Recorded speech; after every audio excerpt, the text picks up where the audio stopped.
Hello, I'm Mr. Ed.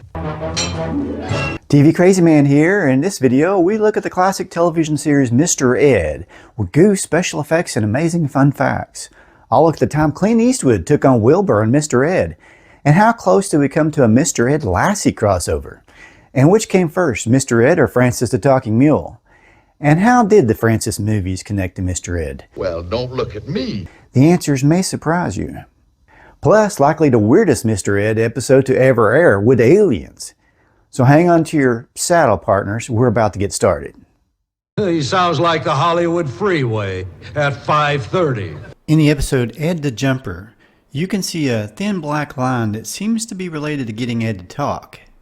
On the DVD commentary for Mr. Ed, Allan Young, who played Wilbur, of course, the guy who talked to the horse, of course, and no one can talk to a horse, of course, said he had made up a story that peanut butter was put in Ed's mouth to make him look like he was talking. Apparently, Young wanted to hide the technical details of how they did it. But then he said that Ed had to chew a nylon.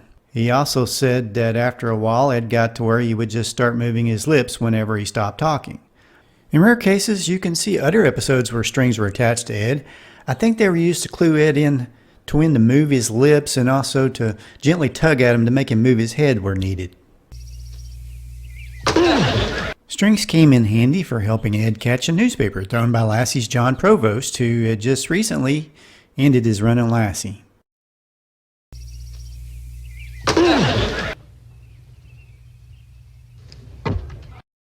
This string was actually kind of noticeable. You know, according to every Western that I've ever seen, horses don't like loud noises. These westerns, they all look alike to me. So they had a problem on the episode Unemployment Show, as the script called for Wilbur to wake up Mr. Ed by popping a paper bag. So someone had to help keep Mr. Ed calm. You can see someone petting Ed to help keep him from getting spooked.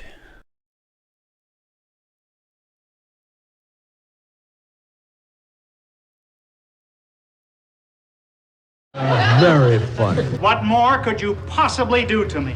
You know, when dealing with animals on the screen, there's always got to be a trainer nearby, which is probably where this mysterious hand comes from. Or even like in this scene where no person is at least supposed to be around, and Ed is just trying to get a date. Who's a masher? Somebody was pulling on the reins of that horse. I'm in love. 2, 3, 4. Ouch.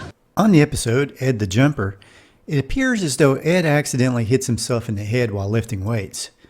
They cover it up by having Allan Lane voice in Al.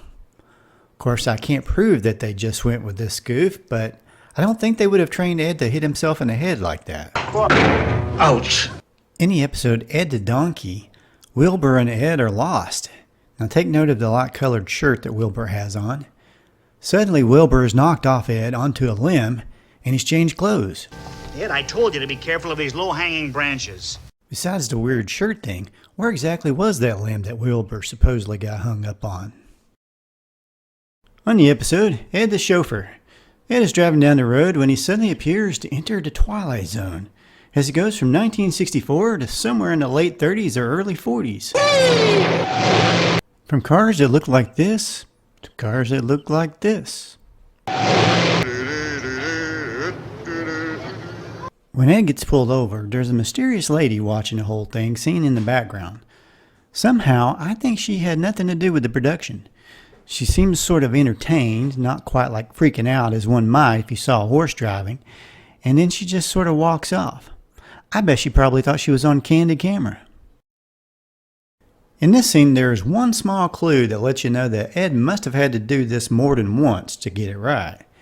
First, the phone's receiver is perfectly resting on the phone, but when Ed goes to answer the phone, it's suddenly tilted, meaning that Ed had to have attempted this scene at least once already. On the other end was Olin's soul. I guess either the Super Friends needed Ed for a secret mission, or he was trying to get someone to replace Barney Fife in the choir. Mr. Ed really could sing pretty good, you know. In fact, Ed was a really talented horse. of course. He He could do a lot of amazing things. Mr. Ed was an artist. Ed was an astronaut for one episode, and he almost went into space. Mr. Ed loved to read, and he had his own comic book for 6 issues.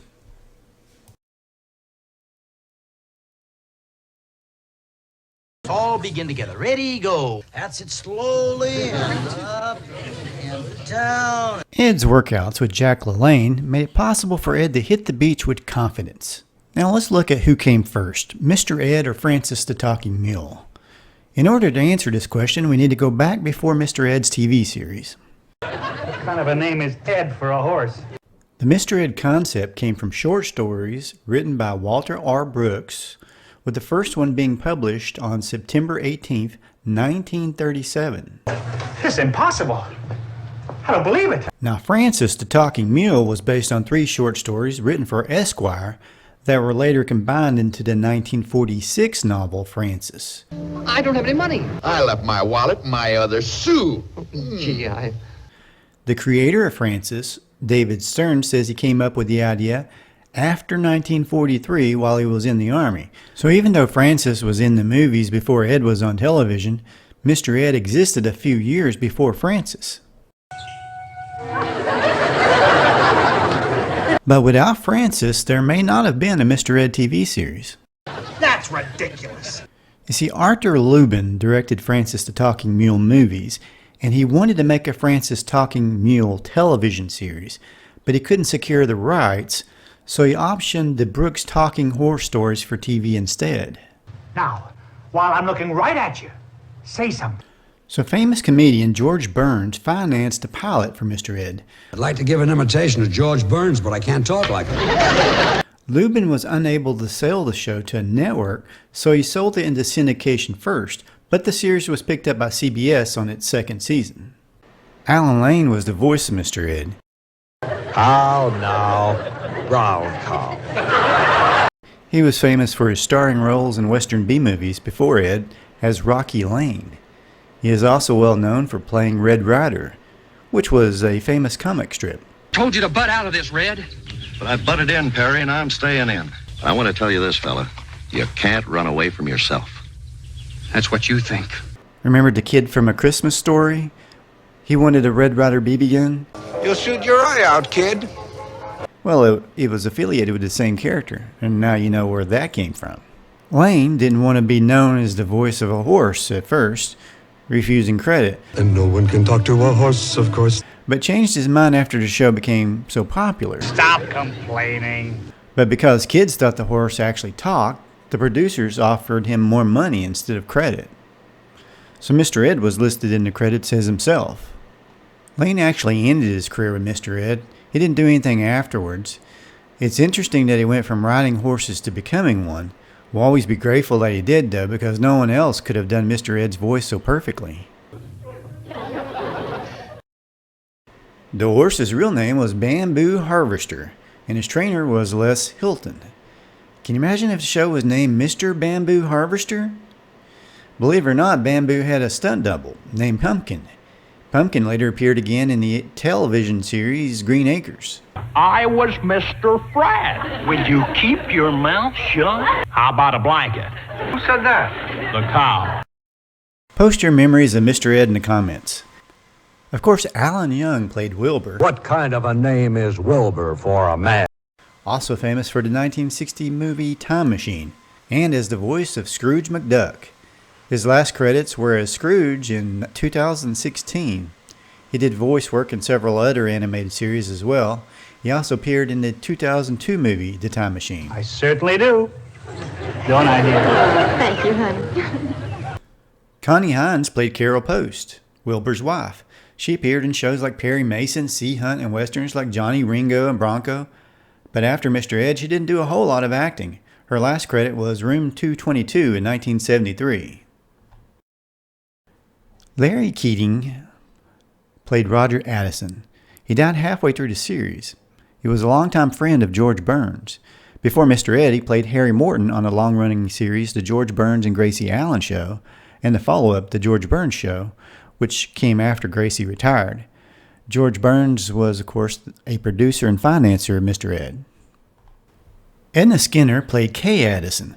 Before Ed, her longest running role was on a series topper for 14 episodes. After Mr. Ed, she only appeared on one episode of the Beverly Hillbillies and once on Daniel Boone, and that was it. When Keating passed away during the 4th season of Mr. Ed, the Addisons were replaced by the Kirkwoods, played by Leon Ames and Florence McMichael. A man can get 5 years for hitting a horse with glasses. Did you know Mr. Ed's theme song didn't even appear as the intro until episode 8? Before the end, we only got to hear the music, not the lyrics. Horse is a horse, of course, of course. The song was sung by Jay Livingston. He wrote the song along with Ray Evans. I think the strangest episode award has to go to season 4's ending episode, Moko. That was the name of the animated Martian who took over people's brains and made them do his bidding, which was to do silly and embarrassing things. The episode put more focus on the Martian than Mr. Ed, because it was intended as a backdoor pilot. Richard Deacon voiced one of the Martians. Moko, forget this whole adventure. He is best known as Mel Cooley, the TV show producer in The Dick Van Dyke Show, and as Lumpy's dad on Leave It to Beaver. There were a lot of great guest stars on Mr. Ed during the show's run. In the second season, on the episode Clint Eastwood Meets Mr. Ed, Ed took on Clint Eastwood, who at the time was most famous for his role in the TV western Rawhide. But this wasn't Clint's first rodeo with a talking animal. He also starred on the movie Francis in the Navy, which is probably why he ended up doing this guest shot on Mr. Ed, due to Arthur Lubin's involvement in both franchises. In the episode, Mr. Ed almost gets Wilbur beaten up by Clint by playing a phone prank. Who's on the other end of this line? Ed costs Clint a big movie role and gets him into serious trouble with his girlfriend, who was played by none other than Donna Douglas, best known for her role from the Beverly Hillbillies as Ellie Mae Clampett. What would you say if I came over to your house and started to rough you up? Well, I'd say that was trick photography. Donna Douglas actually appeared on 2 more episodes of Mr. Ed. Once as a model. Well, I'm ready. If you've ever wondered what Donna Douglas would sound like without her country accent, there you go. I beg your pardon? Oh, nothing. And once she played the wife of Allan Hale Jr., the man that everyone knows as the skipper from Gilligan's Island. I'd like to have you meet my wife, Blanche. Doesn't the thought of a world where the skipper is married to Ellie Mae Clampett boggle the mind? Also from the Beverly Hillbillies, Nancy Culp appeared on one episode entitled Pine Lake Lodge with William Bendix, who played on The Life of Riley from 1953 to 58. Martha, I'm a very truthful man. Even entire sets from the Beverly Hillbillies showed up on Mr. Ed, such as the swimming pool. It even came with actor Frank Wilcox, who was on 13 episodes of the Beverly Hillbillies as John Brewster. And on the episode George Burns Meets Mr. Ed, George appears to have stolen Mr. Drysdale's office. No, it couldn't be. Speaking of Mr. Drysdale, Raymond Bailey appears on 2 episodes of Mr. Ed as 2 different characters. Mr. Ed is a horse. Your horse has his own TV set? Well, I, Wilbur Post, being of sound mind. The other episode, Love and the Single Horse, also featured Irene Ryan as her character Granny from the Beverly Hillbillies. So what if Love and the Single Horse is published? Young fella, you got a gap in your gourd. Unfortunately, Granny only appeared in the last season of Mr. Ed. Otherwise, the connection between the Beverly Hillbillies and the Petticoat Junction universe might have expanded. All those series were produced by Filmways Productions. Superheroes made appearances too, as previously mentioned. The Super Friends voice of Batman, Olin Soul, appeared 3 times. But can you guess which other Batman actor he appeared with in the same episode and in the same shot? Of course, Batman's best pal, besides Alfred and Robin, was Commissioner Gordon, played by Neil Hamilton on the 1966 Batman TV series. Both actors appeared on the episode No Horses Allowed. From the 70s Saturday morning TV series, Shazam, Captain Marvel's mentor Les Tremayne appeared on 2 episodes of Mr. Ed, Ed the Lover and Ed the Bridegroom. But what about Lassie? Did she ever appear on Mr. Ed, you might ask? Well, no, but she did get a mention in the episode John Provost Meets Mr. Ed. You're pretty smart. Almost as smart as my dog. Of course, by this episode, John Provost had just finished his run on Lassie. Almost as smart as his dog. Well, I hope you enjoyed this look back at everyone's favorite talking horse, Mr. Ed. Please don't forget to like and leave a comment. If you haven't subscribed yet, I'd greatly appreciate it. Please feel free to explore the TV Crazy Man channel for lots of classic TV and movie facts, goofs, and fun. Y'all have a great day.